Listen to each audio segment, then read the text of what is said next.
ہمارے پاکستان کے ایک بہت مشہور عالم دین ہیں شیخ محسن علی نجفی، اسلام آباد میں قیام پذیر ہیں، لیکن بے انتہا انہوں نے کام کیا ہے ہر فیلڈ میں۔ ہادی ٹی وی وغیرہ بھی شیخ محسن ہی چلاتے ہیں۔ ایک دفعہ کراچی آئے ہوئے تھے اور بہت سی بات چیت ہو رہی تھی، تو شیخ محسن نے بڑا ایک اچھا ایک جملہ کہا، کہنے لگے کہ دیکھیں مردوں کے اوپر کام کرنے سے زیادہ فائدہ خواتین پہ کام کرنے کا ہے۔ خواتین پہ کام کرنے کا فائدہ بالکل نقد ہے، جبکہ مردوں پہ کام کرنے کا فائدہ ادھار ہے۔ مردوں میں تو یہ ہے کہ جناب ابھی آئیں گے، پھر مدرسے میں ایڈمیشن لیں گے، پھر یہ ایران جائیں گے پڑھنے کے لیے، اور ایران سے جب واپس آئیں گے تو پھر ہم ان سے کہیں گے کہ آغا صاحب کچھ فرمائیے، پھر یہ بتکلف ممبر پہ جائیں گے اور کچھ فرمانا شروع کریں گے۔ یہ الفاظ ہیں شیخ محسن کے۔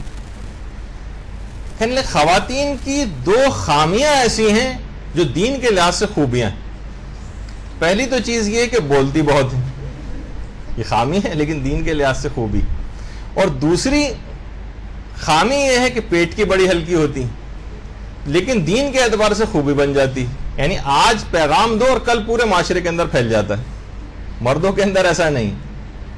تو زیادہ بولنا اور پیٹ کا ہلکا ہونا دنیاوی لحاظ سے ایک خامی شمار ہوتی، دین کے لحاظ سے خوبی۔